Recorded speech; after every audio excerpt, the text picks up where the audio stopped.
À la une de ce journal, évasion massive au Mozambique. Plus de 1500 détenus s'évadent d'une prison de haute sécurité près de Maputo dans un contexte de violence croissante suite à l'élection présidentielle. Les détails dans un instant.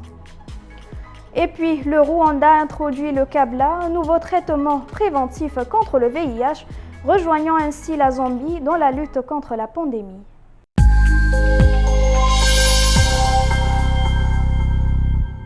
Bonsoir et bienvenue au journal international de Tchad Info.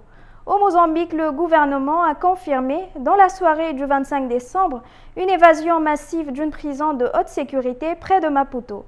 Plus de 1500 détenus se sont évadés dans l'après-midi, dans des conditions qui restent à déterminer. Une évasion qui intervient alors que le pays connaît de nouvelles violences depuis le 23 décembre et la confirmation par le Conseil constitutionnel de l'élection de Daniel Chapo à la tête du pays avec 65% des voix. Devant la presse, le chef de la police du Mozambique, Bernardino Rafael, a confirmé l'évasion de 1534 détenus de la prison centrale de Machava, située à une quinzaine de kilomètres de la capitale Maputo. Des vidéos circulaient depuis l'après-midi du 25 décembre montrant une foule s'est pressée hors du bâtiment puis s'éparpillant en courant dans les rues avoisinantes où de nombreux coups de feu ont été entendus, certains amenant les armes des gardiens dans leur fuite. Seuls 150 fugitifs avaient été repris au moment du point de presse de la police. Le bilan est par ailleurs de 33 tués, 15 blessés lors d'affrontements avec le personnel pénitentiaire et la police, a précisé Bernardino Rafael. Selon lui, les détenus ont profité de la confusion née de la présence des manifestants aux abords du pénitencier pour faire tomber un mur de l'enceinte. Cette prison est un centre de haute sécurité. Des détenus liés au groupe armé djihadiste actif dans la province de Cabo Delgado s'y trouvent notamment une trentaine d'entre eux compteraient parmi les fugitifs dont est considéré comme très dangereux, a dit le chef de la police qui a fait part de sa préoccupation. La Zambie était le premier pays d'Afrique subsaharienne à l'introduire plus tôt cette année. Le Rwanda lui emboîte le pas. Les premières injections de Kabla, nouveau médicament préventif contre le VIH, recommandé depuis 2022 par l'OMS, doivent être administrées à Kigali d'ici à la fin de l'année. Après la Zambie et le Rwanda, un nouveau traitement va venir remplacer les pilules PrEP proposées aux personnes à risque. Moins contraignant que ces comprimés à prendre tous les jours, le CABLA se présente sous forme d'injection à recevoir tous les 2 mois. Une nouvelle option de traitement moins intrusive au quotidien, affirme le Dr Basili Kozo, directeur de l'unité de prévention contre le VIH au Rwanda. Nous l'avons planifié car certains qui utilisent les PrEP orales ratent des doses et donc réduisent l'efficacité du traitement. Avec les injections, nous espérons voir une amélioration dans l'adhésion au traitement, son efficacité et réduire les stigmates, explique le médecin. Au Rwanda, plus de 10 000 personnes suivent un traitement PrEP réservé aux communautés à risque de contacter le VIH, comme les travailleurs du sexe ou les partenaires de séropositifs. L'introduction des injections CABLA dans le pays doit être progressive, à commencer par 2 établissements à Kigali. Pour les 2 sites, nous allons commencer par 1000 doses environ et si nous voyons que le taux d'acceptabilité est élevé et les résultats positifs, car nous allons effectuer un suivi d'1 an. Nous verrons comment augmenter ces doses pour étendre le programme au reste du pays, poursuit le Dr Basili Kozo. Ces dernières années, le Rwanda est parvenu à stabiliser le taux de prévalence du VIH à près de 3% de la population. Les efforts de prévention et de dépistage ont permis, selon le ministère de la Santé, de diminuer de moitié les nouvelles infections en moins de 15 ans. Le 26 décembre 2004, un gigantesque tremblement de terre se produisait dans l'océan Indien. Le tsunami qui en résultat a fait au moins 250 000 morts selon un bilan officiel mais sans doute sous-estimé. C'est la catastrophe naturelle la plus meurtrière de l'histoire et l'une des plus importantes de l'humanité.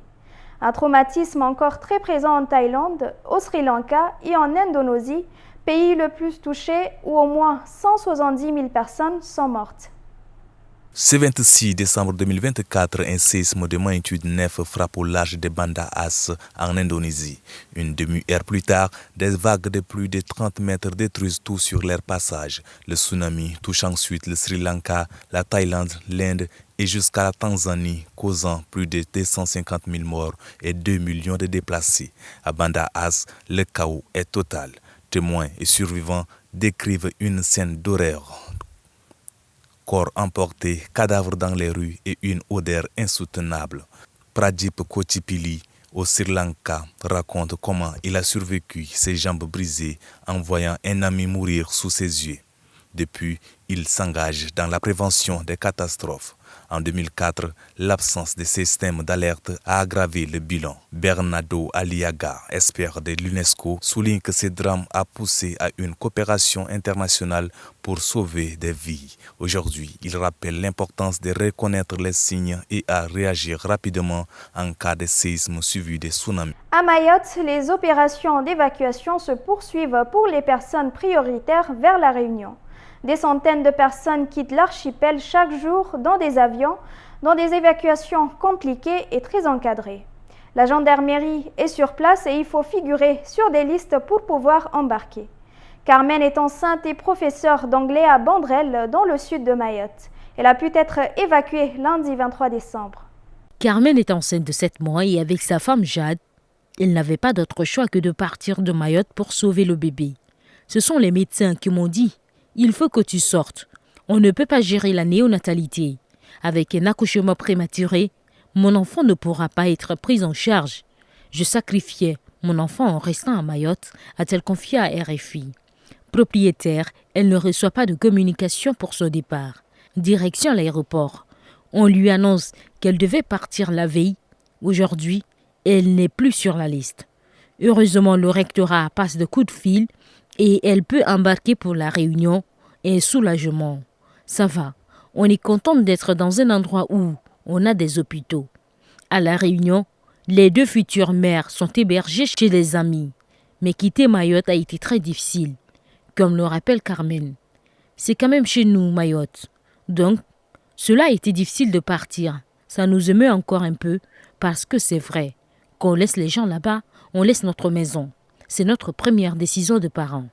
Dans moins de 2 mois, Carmen devrait accoucher, en métropole si possible, avant de retourner à Mayotte, son île. Sur place, il est très difficile d'embarquer dans un des avions assurant les évacuations vers la Réunion, même lorsque les habitants ont tout perdu. C'est le cas de Jennifer, professeure documentaliste au collège de Bouéni, dans le sud de l'archipel, qui ne parvient pas à partir. L'opposition sud-coréenne a annoncé jeudi avoir déposé une motion de destitution à l'encontre du président par intérim Han Duck-soo. Un nouvel épisode de la crise politique qui vit la 4e économie d'Asie depuis le coup de force manqué, début décembre, du président, désormais déchu, Yoon Suk-yeol. Après la destitution de Yoon Suk-yeol par le Parlement pour sa tentative de loi martiale en décembre, l'opposition sud-coréenne a déposé une motion visant le président intérimaire Han Duck-soo. Ce dernier refuse de nommer 3 juges à la Cour constitutionnelle, bloquant ainsi le processus de validation de la destitution de Yoon. Han, qui se justifie par son statut intérimaire, exige un consensus entre les partis avant toute nomination. La Cour, dont 6 juges devront statuer à l'unanimité si les sièges restent vacants, tiendra une audience sur la destitution vendredi.